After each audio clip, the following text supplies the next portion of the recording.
साहब जय Hind. Brigadier Sharadendu sir जय हिंद, बहुत बहुत शुक्रिया समय देने के लिए। Thank you sir. Jai Hind Rajesh, it is always pleasure to be with you on any show. It is fabulous working with you. Yes. Thank you sir, lots of thanks sir. Sir एक बड़े अहम मुद्दे पर आज मैंने आपको बात करने के लिए बुलाया है। दरअसल कुछ दिन पहले मैंने मेजर मोहम्मद अली शाह सर हैं, उनके साथ बात की थी असम राइफल को लेकर, क्योंकि सर ने सर्व किया है असम राइफल में, तो कई पॉइंट्स पर बात हुई थी। और उसके बाद वो वीडियो मेरे सोशल मीडिया प्लेटफॉर्म पे है, बहुत सारे लोगों ने देखा। असम राइफल के जो जवान हैं उनको वीडियो बहुत पसंद आया सर, और मुझे लगा कि आज मैं शरदेंदु सर के साथ बैठूं, क्योंकि उनके कुछ सवाल थे, उन सवालों का जवाब मैंने तलाशना था, तो इसलिए सर मैंने आज आपको बुलाया है। तीन चार जो बड़े अहम सवाल है सर, मैं स्टेप बाय स्टेप उन पे आता हूं। सबसे अहम जो सवाल आया असम राइफल के जवानों का कि सर हम आर्मी की ड्रेस पहनते हैं, आर्मी की तरह ड्रिल करते हैं, आर्मी के ही ऑफिसर्स हमारे ऊपर कमांड करते हैं, आर्मी की तरह ही हमारी ट्रेनिंग है, सारा काम बोला हम आर्मी का करते हैं। लेकिन दिल उस वक्त दुखी हो जाता है जब पता चलता है कि हम आर्मी का नहीं, मिनिस्ट्री ऑफ डिफेंस के अंदर नहीं, मिनिस्ट्री ऑफ होम अफेयर्स के अंदर आते हैं। तो इसको लेकर क्या आगे हो सकता है सर, क्या पॉसिबिलिटी आप देखते हैं सर? देखिए, सबसे पहले तो ये एक माइंडसेट की बात है। जितनी सिक्योरिटी फोर्सेस हैं, चाहे वो पैरामिलिट्री फोर्सेस हो, आर्म फोर्सेस हो, आर्म फोर्सेस के तमाम विंग हो, एक उनका एक माइंडसेट बनता है, एक काम करने का इथोस होता है, कल्चर होता है, एक ट्रेडिशन होते हैं, उसके तहत काम होता है। देखिए, असम राइफल की ट्रेनिंग पे कोई शक नहीं कर रहा, असम राइफल की एफिशिएंसी पे कोई शक नहीं कर रहा। उन्होंने देश की बहुत बड़ी सेवा की और बहुत समय से करते आ रहे हैं। 1835 से लेके आज तक, जब से असम राइफल का रेज हुआ, और आज तक उन्होंने देश में अथक प्रयासों द्वारा नेशन बिल्डिंग में बहुत बड़ा कंट्रीब्यूशन दिया है। और जहां तक देखिए मिनिस्ट्री ऑफ डिफेंस और होम मिनिस्ट्री का सवाल है, उसके प्रोज एंड कॉन्स हैं, फायदे नुकसान हैं। बहुत सारे फायदे हैं जो मिनिस्ट्री ऑफ होम को मिलते हैं, बहुत सारे प्रिविलेजेस हैं, बहुत सारी सुविधाएं हैं, एक्शन का लेने का लेवल बहुत फास्ट हो जाता है। और देखिए, जितने पैरामिलिट्री फोर्सेस हैं वो सारे के सारे मिनिस्ट्री ऑफ होम अफेयर्स में आते हैं, और असम राइफल एक पैरामिलिट्री फोर्स है। अगर वो रेगुलर आर्मी की तरह होते हैं जैसे कि हमारे राष्ट्रीय राइफल्स हैं, तो वो मिनिस्ट्री ऑफ डिफेंस में आते हैं। तो लेकिन जब पहली बार इसको कछार लेवी के नाम से जाना जाता था 1835 में, तब से ये पैरामिलिट्री फोर्सेस हैं। देखिए, इसका जो रेज हुआ वो टी बगान में एक तरीके से जो रेडर्स आते थे उनके ऊपर रेड करते थे, उनकी सुरक्षा के लिए किया गया था। और धीरे धीरे इनका दायरा बढ़ा और उन्होंने तमाम तरीके के ऑपरेशन, जिसमें anti insurgency, aid to civil authority है, एरिया डोमिनेशन है, रोड ओपनिंग, तमाम तरीके काम किए। तो मिनिस्ट्री ऑफ होम में होने के बहुत सारे फायदे हैं। अगर उनकी एस्पिरेशन ये है कि वो मिनिस्ट्री ऑफ डिफेंस के साथ काम करना चाहते हैं, तो देखिए जो ऑपरेशनल रोल है वो तो आर्मी के साथ है। आप पेपर पे वो सारी चीजें काम करते हैं जो आर्मी करती है। ऑपरेशनल रोल में आप आर्मी के साथ है, तो ये एक बहुत बड़ा सेटिस्फैक्शन है। आर्मी किस लिए जाना जाता है? वो अपने रोल के लिए जाना जाता है। क्या आप टास्क कर रहे हैं, किस तरीके से आप डिलीवरी दे रहे हैं, तो ये आप मिनिस्ट्री ऑफ डिफेंस में आते हैं, आर्मी के साथ काम करते हैं, और कोई डिफरेंशिएशन नहीं है किसी भी तरीके की आपके लड़ने, कॉम्बैट एफिशिएंसी में, एडमिनिस्ट्रेटिव एबिलिटी में, और किसी भी तरीके से जो आपका लड़ने का तरीका, जो काम करने का तरीका, उसमें अंतर नहीं है। तो लिहाजा एक माइंडसेट की बात है, ये जवानों को बताया जा सकता है कि एडवांटेजेस क्या हैं होम मिनिस्ट्री में होने के। आपकी अकाउंटेबिलिटी सिस्टम, आपका जो फाइनेंशियल है, आपके तमाम तरीके के जो राइट्स हैं वो वहां प्रोटेक्टेड, और तमाम तरीके की सुविधाएं आपको एडिशनल दी जाती हैं पैरामिलिट्री फोर्सेस और मिनिस्ट्री ऑफ होम अफेयर्स में होने की वजह से। आपने एक बड़ी अहम बात कही सर कि आरआर की जो भूमिका जम्मू कश्मीर में है, वही भूमिका नॉर्थ ईस्ट में असम राइफल की है, और ये सबसे पुरानी फोर्सेस में से एक शामिल है। शायद जो बीएसएफ, आईटीबीपी, तो उस वक्त किसी ने सोचा भी नहीं होगा जब से असम राइफल मौजूद है, अपनी ड्यूटीज दे रहे हैं। लेकिन आरआर आर्मी के अंडर है, और वही सवाल वो पूछ रहे हैं कि जो काम आरआर जम्मू कश्मीर में कर रही है आतंकियों के खिलाफ, वही काम तो हम नॉर्थ ईस्ट में कर रहे हैं आतंकियों के खिलाफ। फिर दोनों में भेदभाव क्यों? वो मिनिस्ट्री ऑफ डिफेंस में, हम मिनिस्ट्री ऑफ होम अफेयर में। आपने एक चीज और बड़ी अहम कही सर कि जो ऑपरेशनल उनकी कमांड है वो मिनिस्ट्री ऑफ डिफेंस में है, लेकिन वो कह रहे हैं कि जब वो मिनिस्ट्री ऑफ डिफेंस के हाथ में है तो हमारी एडमिनिस्ट्रेटिव भी आप मिनिस्ट्री ऑफ डिफेंस ले ले। इसमें तो हम बटे हुए हैं पूरा, एक इधर से खींच रहा है, एक इधर से खींच रहा है और हम बीच में फंसे हुए हैं सब। देखिए इसको मैं थोड़े दूसरे तरीके से टेकअप जी करूंगा। सर। देखिए जो अकाउंटिंग सिस्टम है वो मिनिस्ट्री ऑफ होम अफेयर्स का है, ठीक जी है। अकाउंटिंग सिस्टम में क्या आता है, आपके टेस्ट ऑडिट आते हैं, आपके फाइनेंसेस आते हैं, आपके रेगुलेशंस आते हैं, आपको ज्यादा लिबर्टी है मिनिस्ट्री ऑफ होम अफेयर्स में। अगर आप ओके। मिनिस्ट्री ऑफ डिफेंस में आते हैं, आर्मी के रूल्स एंड रेगुलेशन को फॉलो करते हैं, तो उसमें बहुत सारे रिस्ट्रिक्शन आ जाते हैं। सबसे बड़ा देखिए आज की डेट में आर्मी के एनएफयू, आपके यहाँ एनएफयू नॉन फंक्शनल अपग्रेड लागू है मैं पैरामिलिट्री फोर्सेज में, वो फौज के लिए लागू नहीं है। और जो आपके फाइनेंस की जो लिबर्टी है, जो स्पीड है, जो सैंक्शनिंग पावर है, वो एक आप इंडिपेंडेंट यूनिट की तरह काम करते हैं, तो उसके एडवांटेज ज्यादा है। और जो असम राइफल में जो कार्डर जाता है सर्व करने सेंट्रल आर्मी से, उनको देखिए डेपुटेशन अलाउंस भी मिलता है, तो तमाम तरीके की सुविधाएं मिलती हैं। और अकाउंटिंग सिस्टम का सिर्फ अंतर है, अगर आप एक तरीके से देखें कि आपके फाइनेंसेस आपको डेलीगेट किए हुए हैं,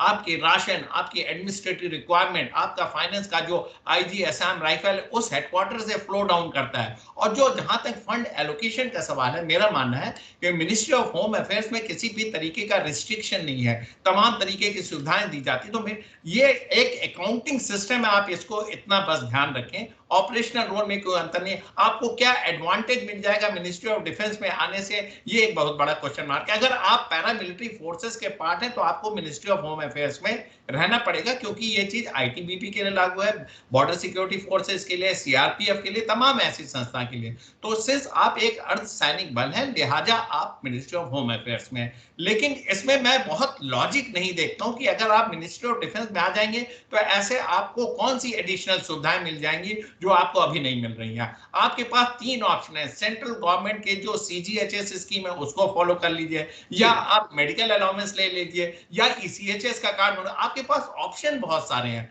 तो मेरा मानना है कि असम राइफल वेल ऑफ है मिनिस्ट्री ऑफ होम अफेयर्स में, लेकिन जब आपको ऑपरेशनल रिक्वायरमेंट आएगी, टैक्टिकल रिक्वायरमेंट आएगी, ट्रेनिंग और जहां तक हथियारों का सवाल है, वो सारा कुछ आपका मिनिस्ट्री ऑफ डिफेंस से फ्लो होता है। तो इसमें मैं बहुत लॉजिक नहीं देखता हूं कि मिनिस्ट्री ऑफ डिफेंस में होना चाहिए और एमएचए में नहीं होना चाहिए। एक व्यूअर्स है, उनका साथ साथ में सवाल है कि सर पेंशन तो सेंट्रल सिविल पेंशन लिखा जाता है, पेंशन के वक्त हमें सिविल पेंशनर लिखा जाता है, पूरी जिंदगी हम वर्दी में निकाल देते हैं, लेकिन जब पेंशन का वो कागज मिलते हैं तो उसमें सिविल पेंशन हमें लिखा जाता है, उससे वो बहुत दुखी हैं।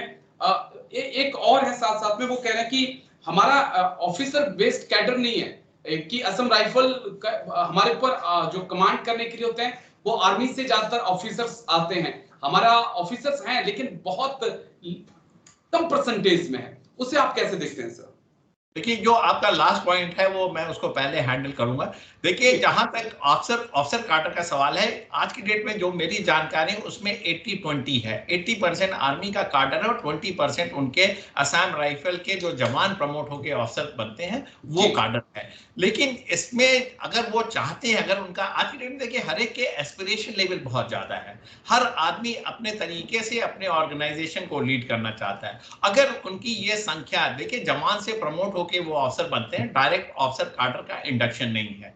अगर डायरेक्ट ऑफिसर कार्डर का इंडक्शन होगा तो इन ऑफिसर्स में और जो बीएसएफ है, सीआरपीएफ है, सेंट्रल पैरामिलिट्री फोर्सेस है, उनके ऑफिसर का इंडक्शन की तरीके से ही होगा। लेकिन सबसे अच्छी बात है कि हम देखिए सन ऑफ सॉइल और जो वहां के जो रिक्रूट है जवान है उनको प्रमोशन की सुविधा देना चाहते हैं, और ये 20% काफी बड़ा नंबर होता है। तो उनको एक प्रमोशन का एवेन्यू है। देखिए बहुत काबिल लड़के आते हैं असम राइफल में। अभी आपने रिसेंटली देखा होगा 5 जवान जो मणिपुर के थे उनको ऑफिसर कार्डर दिया गया, तो ये एक तरीके का उनके लिए बहुत बड़ा मोटिवेशन फैक्टर होता है। अगर आप अपना सेपरेट कार्डर रखेंगे तो मेरा मानना है कि आपके एस्पिरेशन लेवल जरूर मीट आउट होंगे, आपको वो ट्रेनिंग वो सुविधाएं जो आर्मी ऑफिसर दे रहे हैं शायद वो उस लेवल पे ना आ पाए, फिर आपका फेट भी वही होगा जो मेरा कहने का मतलब जो ट्रेनिंग का है वो बीएसएफ और सीआरपीएफ के लेवल का होगा। आप फौज के अफसरों के साथ रहते हैं तो उनकी तरह सोचते हैं, उनकी तरह ट्रेनिंग करते हैं, उनकी तरह एक्शन करते हैं, उनकी तरह इम्पार्शियल एक्शन होता है। रिसेंटली देखिए मणिपुर में तमाम तरीके के एलिगेशन लगे असम राइफल के, लेकिन सिर्फ आर्मी के ऑफिसर्स लीड कर रहे थे तो ये सारे जो एलिगेशन थे वो प्रूव नहीं हो पाए, वो गलत साबित हुए। और इस तरीके के जब हम without any caste colour creed religion की बात करते हैं तो वो हिंदुस्तान की आर्मी और हिंदुस्तान के आर्मी के ऑफिसर इस चीज को बहुत बखूबी समझते हैं और एक तरीके का इथोस उन्होंने असम राइफल में दिया। लेकिन उनका मानना है कि अगर उनके एस्पिरेशन लेवल को मीट करना है तो इस 20% को बढ़ाया जा सकता है, इसको परसेंटेज में ना करके कैलिबर और कॉम्पिटेंस में कन्वर्ट करें। अगर कोई जवान कॉम्पिटेंट है तो उसको प्रमोशन दिया जाए। 13 साल के सर्विस को आप रिड्यूस करके 10 साल कर सकते हैं या 7 साल कर सकते हैं। जैसे यंग सोल्जर अगर उसमें पोटेंशियल है तो वो ऑफिसर काडर बने, और जो एक रिस्ट्रिक्शन लगा रखा है कि वो कमांडेंट तक ही प्रमोट हो सकते हैं, इसको भी हटाने की कोशिश की जा सकती है। वो डीआईजी या आईजी जिस लेवल पे वो प्रमोशन चाहते हैं या हो सकते हैं उनकी काबिलियत के हिसाब से उनको प्रमोट किया जाए। तो कुछ सुधार की जरूरत है। देखिए, समय के साथ साथ बदलाव जरूरी है, चाहे वो असम राइफल है, इंडियन आर्मी या कोई ऑर्गेनाइजेशन हो। थोड़े समय पे वो स्केल हो जाता है, उसमें आपको एक वाइब्रेशन लाना है, लोगों के एस्पिरेशन लेवल को मीट करना है विदाउट कॉम्प्रोमाइजिंग योर स्टैंडर्ड। अगर आपका स्टैंडर्ड कॉम्प्रोमाइज नहीं होता तो इस सीमा को बदलें और उनको ज्यादा एवेन्यूज प्रोवाइड करें। जहां तक उनके देखिए सिविल पेंशनर का सवाल है, उसको भी मॉडिफाई किया जा सकता है, टर्मिनोलॉजी देने की सवाल है। आप उनको अर्धसैनिक बल पेंशन स्कीम बोल सकते हैं या defence security forces pension scheme बोल सकते हैं। इस तरीके के देखिए कॉस्मेटिक बदलाव हैं, इससे एक्चुअल तो पेंशन पे फर्क नहीं पड़ेगा, लेकिन उनका ईगो सेटिस्फाई होगा। वो एक तरीके से सिक्योरिटी फोर्सेस पेंशनर प्लान बना दीजिए उनके लिए, तो वो भी सिक्योरिटी फोर्स में आ जाते हैं। तो ये सिमेंटिक्स है, किया जा सकता है। तो मैं उनकी दोनों डिमांडों से सहमत हूं, किया जा सकता है, इंप्लीमेंट किया जा सकता है। ये माइंडसेट की बात है, इससे कोई मटेरियल डिफरेंस नहीं होगा। हमें क्या चाहिए? हमें कॉम्पिटेंट ऑफिसर चाहिए, चाहे वो असम राइफल से आए चाहे वो आर्मी से आए। अगर असम राइफल में वो कॉम्पिटेंस वो कैलिबर है तो जरूर उनको प्रमोट करिए और उसके एस्पिरेशन लेवल को मीट करें, जिससे वो आने वाले समय में अपनी सिक्योरिटी की जो जिम्मेदारी है उसको पूरी तरीके से डिस्चार्ज कर सके। एक पॉइंट और बड़ा अहम आ रहा है, क्योंकि एक जो व्यूअर्स हैं वो बोल रहे हैं कि सर ये कैसी फोर्सेस है जिसके अंदर एससी प्रमोशन में एससी एसटी के हिसाब से प्रमोशन होता है। असम राइफल में बोला यहाँ पर ये नहीं देखा जाता आपके अंदर क्या कैलिबर है, आप क्या डिलीवर कर रहे हो। यहाँ एससी एसटी देखा जाता है प्रमोशन के लिए। सर तो इन चीजों में तो सुधार करना होगा ना। जी हाँ, देखिए, जब आप आर्मी के लेवल पे बात करते हैं तो आपको जो आर्मी में जो इथोस है उसको इम्बाइब करना पड़ेगा। एक तरफ आप मिनिस्ट्री ऑफ होम अफेयर्स के सारे एडवांटेज लेना चाहते हैं और दूसरी तरफ फिर बोलते हैं कि हमें मिनिस्ट्री ऑफ डिफेंस में आना है। अगर आप मिनिस्ट्री ऑफ डिफेंस में आते हैं तो उसमें किसी भी तरीके का रिजर्वेशन नहीं होता। उसमें बटालियन कास्ट वाइज कुछ बटालियन है, उसका फिक्स परसेंटेज है, उसके तहत होता है। तो आपको इन सारी चीजों को ध्यान में रखना होगा।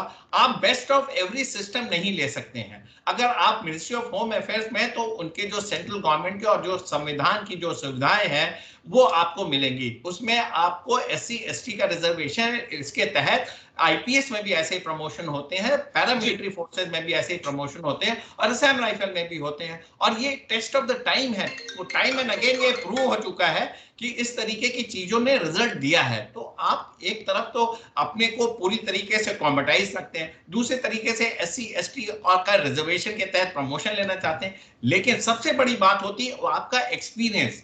जो भी प्रमोट हो रहा है उसने ग्राउंड पे सर्विस की है।